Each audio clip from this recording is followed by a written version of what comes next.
এই স্বার্থপর পৃথিবী কারো কথা মনে রাখে না, কারো জন্য থেমে থাকে না। কেউ তোমারে মনে রাখতো না।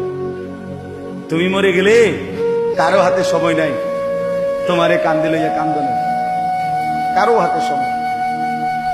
এ বাফেরে দুপুর বেলা জানাজা দিছে, আসরের পরে বাফের জানাজা হয়েছে, কত কান্দা কানছে জিফুতে। এশার নামাজের পরে পাশের ঘরের থেকে ভাত তরকারি আনছে, এর ওই পেট ভরে ভাত খায়। এরা দেখলাম দুপুরে কান্দে অন ভাত খায়, আরো গোস্ত লয়, আরো ফার্মের মুরগা লয়, তেলাপিয়া মাছ লয়, ডাল লয়। কি আপনারা দেখলাম বিকালে কি কান্দাটা কানলেন, বুঝেন? অর্থাৎ বুঝাইতে চায় উনার জন্য তো আমি না খাইয়া মরে গেলে হইতো না, ঠিক আছে কাঁদছি তো কাঁদছি। অর্থাৎ দুনিয়া থেমে থাকে না, কারো জন্যই কি থাকে না, থেমে থাকে।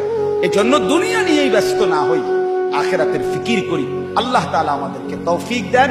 আজকের এই মজলিস, আজকের এই মজমা আল্লাহ কবুল করে নেন।